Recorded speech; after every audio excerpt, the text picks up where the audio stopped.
questions to ask throughout a campaign with the confidence rising. I told WDF don't switch, good times are coming on even deep diving. Fan cams, reactions, watch alongs to the pride of London thriving. The Eagles of South they flying. Keep your eyes on us, we ain't hiding.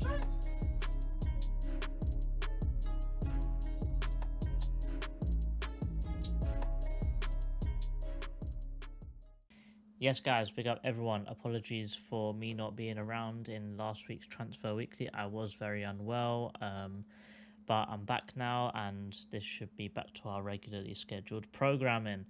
But big up everyone in the Eagle Eyed football team for helping me out and still allowing me to get a video out, because you know a lot of stuff's coming out, and I really appreciate those guys filling in for me. And obviously, if you haven't seen it, definitely go back and check it out. Before I start today, really, I am recording this on the 14th, so if there's any news that's come out after the 14th and before this video actually comes out, I apologize. I'm trying to get it so I record it as late as possible, but sometimes that's just not possible all the time. But one thing I do know is that Chadi Riyad has officially signed for Crystal Palace, and he is a Crystal Palace player as of right now. And, you know, if you want more updates and more up-to-date stuff, please keep checking out the shorts, because we'll try and do that every single day. And, you know, hopefully you guys can get your Palace news from there. And if you want to get it even faster than us, just go follow certain accounts on Twitter and, you know, you'll get the same news we do. But we've got some interesting players lined up today. So, yeah, let's get straight into it. First up, we've got Nikki with some updates.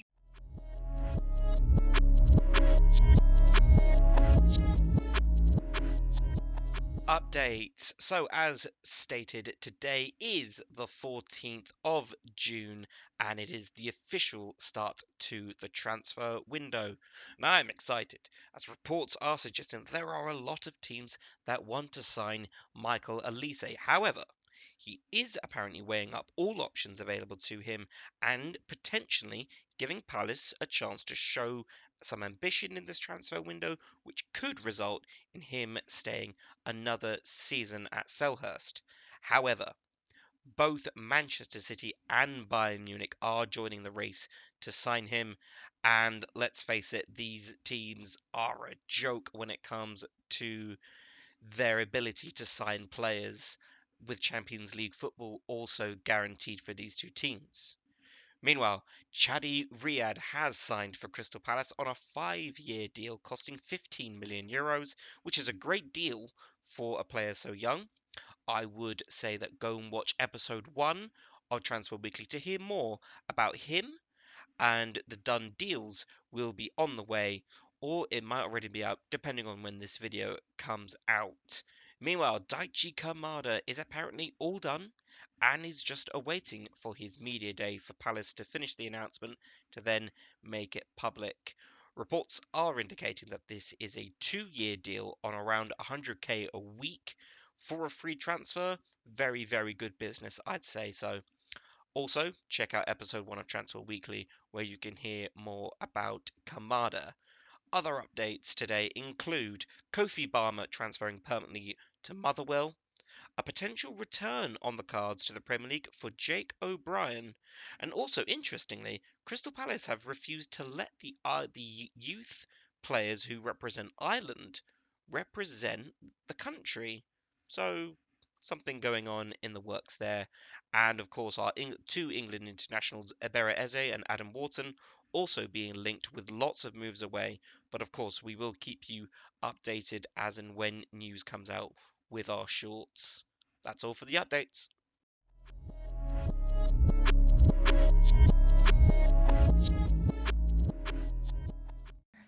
The first player that I'm going to be talking about today is 28-year-old centre-back Maxence Lacroix. He is a French centre-back that currently plays for Wolfsburg, and he's already played within a Glasner system before. Glasner had him when he was a manager at Wolfsburg, and he was a very successful defender in that kind of system. He was very used to playing a three at the back, and with his pace and his attributes, he just seemed to thrive in that kind of setup. He does only have 1 year left on his contract, and he is 24 years old, which means that they sort of have to sell him this season, or they're going to let him go for free, which is what happened with us with Wilfred Zaha. But because of how highly he's sought after, even though he's only got 1 year left on his deal, he'll probably still cost about 25 to 30 million pounds. Honestly, I think that I doubt this would happen. But saying that, if Mark stays, it's definitely not going to happen. But if Mark goes, we get 60 million for him.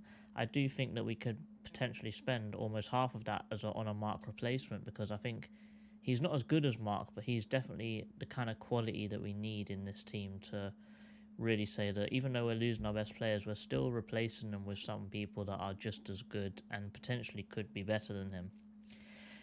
He's played 4 years consecutively in the top flight of German football, and at such a young age, he's been playing there since he was 20. So he's had a lot of experience, and he's a very good player, and he's highly sought after. Also, something that's really impressive is that in those 4 years in the Bundesliga, he's only missed 5 games in total through injury. And for a team like Crystal Palace, a player that's not injured all the time, it's a win for me. Even if they're not the best player on the pitch, it's a win for me because they can actually play on the pitch for longer than they're in the medical room.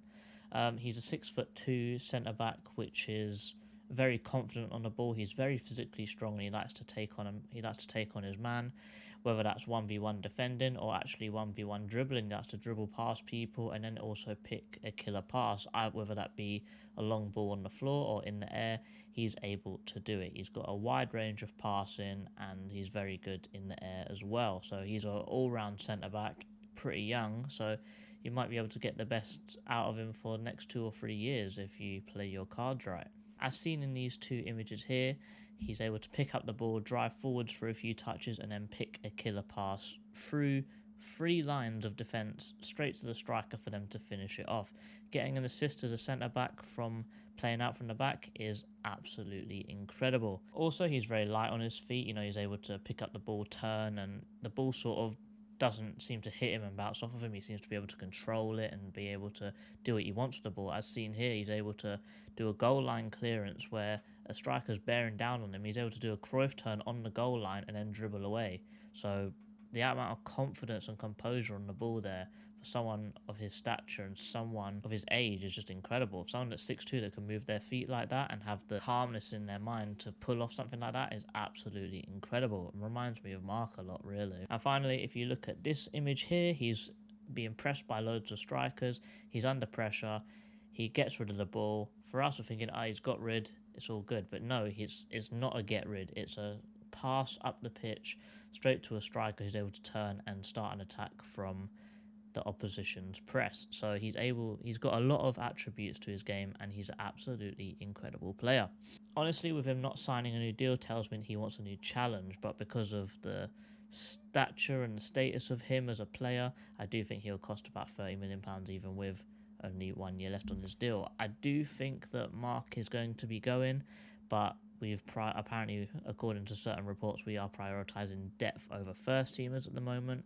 So the money's probably going to go towards that instead of a new starting centre back, which is going to take up half of Mark's money. However, with what was reported on with Michael Olise, that he's potentially thinking of staying if we show a lot of ambition in the transfer window. Obviously, with Wilfred Zaha, we never showed any ambition, so he left. But if we actually don't mess it up this time, Olise might actually stay. So this would be a huge signing of intent, and potentially, it's probably not going to happen, but if we somehow see a centre-back lineup of Mark, Anderson and Lacroix, that's incredible. And then you've also got Riyad, Richards and Klein as a backup, and it isn't in a depth option. So Palace are making massive moves if this happens. I don't think it will, but I really hope it does. Antonio Nusa, he's a 19-year-old winger that currently plays for Club Brugge, and he is an extremely hot prospect at the moment. He joined them in 2021 as a youth player, and he sort of graduated through the ranks, and now he's a designated first teamer, and his contract ends in 2027. He's a player that teams all over Europe have wanted to sign and are looking towards signing, and I will tell you why now. Last season, Brentford tried to sign him for a reported €33 million, and that was an 18-year-old back then. So that is an absolutely incredible amount of money for someone so young. but it didn't go through because he failed his medical. He has missed 20 games in the last 2 seasons, which does remind me a lot of a certain Michael Elise. But those comparisons don't just stop there. But because of how young he is, he's been playing in men's football for quite a long time, and he's a tricky winger, pacey winger as well. He gets fouled all the time, so obviously he's going to get injured quite a lot. Also, he's still a young man growing, so he's going to grow into his body and his injuries hopefully should start slowing down for the sake of his own career. Because of the amount of ability that he's got the ability to use both feet, his head. He can play all across the front line. Left wing, striker, right wing, in the 10. Wherever you need him, he's able to play there. He's that good on the ball and off the ball that you can trust him anywhere in the front line. However, his preferred position is, in fact, the left wing position. He's able to pick up the ball, drive forwards, beat a man with pace, beat a man with skill. And, really, he can take the mick out of people if he really wants to. He's got an amazing IQ on him, so he's able to make the right decisions. He's not too selfish. He knows when to shoot. He knows when to pass. Just an absolutely incredible player, especially for someone of his age. And then again, you say it, reminds me of Michael Elise, someone that's that mature and that good on the ball. The only person that comes to mind is Mr. Michael Elise. As seen here in this image, he's got the ability to shift and shoot, whether that's close range, he's able to, as shown here, he's able to in the box, shift away and then shoot in the far post. And also in these 2 images here where he's running at a defender, he shifts onto his outside foot and he still shoots past the goalkeeper and still gets it in the net. Also here, the skills that I'm talking about, he literally flicks it over opposition defenders and makes them look silly, and it just shows the amount of confidence he's got. It's absolutely incredible to watch. And, even if we don't get him, I'd still be interested to see how his career goes, even if he doesn't sign for Palace. He's such a good player that you just want to watch him play football. And again, the Michael Elise comparisons come out. Finally, his shooting. Obviously, I've talked about the shift and shoot, but he's able to do that outside the box as well. So here he's driving into the box, shifts the ball to get around a man, and then curls it top bins. Absolutely incredible strike. And the fact that he's been injured for so long and he's only scored 3 goals this season with 3 assists in the Belgium league, I'm sure if he was fit for longer he would definitely be able to score more and more goals. He's an extremely talented player, but he's going to cost an absurd amount of money because he's got another year under his belt and he's still a very young player. So that £33 million is probably going to be about the same, maybe even a little bit more. But when it comes to showing ambition with what we said earlier, I think he's too good to play second fiddle at the moment. And also I highly doubt that Paz will pay that much money for someone that is going to play second fiddle. It's just not going to happen. One of our players need to go, but I think at the moment I'd like to prefer to keep him. However, links around Ebere Eze, you never know. If you sell him for 60, we could get him in for 30, and then, the other 30 could go on to improving the squad. So if Eze goes, I think this is not even absolute. If Eze goes, this is a perfect signing for us to make. Young, talented, hungry, and someone that's potentially even got a higher ceiling than Eze. But Eze's my guy. I really hope he can stay. I really hope we can keep this team together, build it up, and, see what happens next season. Use some of that money that we might get for maybe selling 1 or 2 players, keep the core of the team, keep our best players, and, add a little bit of depth. You never know what could happen next season. Final player, let's see what Rich has to say about him. Ryan Sessegnon is a 24-year-old fullback who has now become a free transfer after his 5 years at Spurs.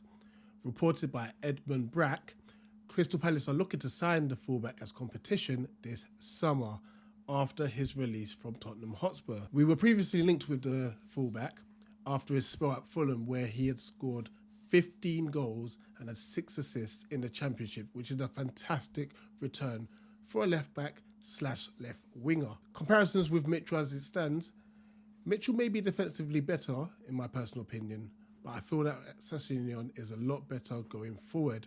And especially in this current Glasner system, he will provide incredible width down the left-hand side, especially with our inverted 10s, whether Eze, the returning France, or even Edouard if we decide to keep him, which I doubt. But let's have a look at a few goals that he scored. There was one in the Champions League against Bayern Munich a few seasons ago, where, as you can see from the image, Sessegnon is already on the edge of Bayern Munich's box. Yes, there was a lucky ricochet towards him, but then he's got the composure and the nous to be able to smash the ball home against Manuel Neuer, one of the best keepers out there. You know, and for such a player at such a young age to do it in a big stage as the Champions League shows he's got the poise and the composure to do it game in, game out. Granted, I think one of the biggest issues he had whilst he had his time at Tottenham was the injuries. He's missed a lot of game time in his 5 years at Spurs. Culminating is the reason as to why he is now being released. But let's look at another goal, and this time this was a goal he scored for Spurs. It was a goal against Ipswich in the pre-season game. But have a look at his starting position as Ipswich initially lose the ball. And once the break goes forward, you can see him absolutely bombing it down to be able to join the attack. And once again, the poise to be able to cut down onto his right foot, you know, and slot the ball home. You know, so as you can see, there is quality there going forward. You know, and that willingness to get forward is a great attribute, you know, that I think we can benefit from if we make this signing. You know, so in all honesty, I am personally excited about this. I think at a free transfer, that's great business. Hopefully his wages won't be too high. Granted, he has left a club like Tottenham. It also provides that necessary cover for Mitchell so that Mitchell doesn't get overrun and overburnt playing game in, game out. You know, and competition is never a bad thing. And you can see the squad depth that Glasner is trying to build for us going forward into the 24-25 season. So if Ryan Sessegnon comes in a free, I'm all for it. And yes, guys, that is all. Thank you very, very much for watching. Please put in the comments down below who you want us to cover next week. Are there any rumours that we missed? And guys, please like, share, subscribe. And as always, up the Palace. Eagles.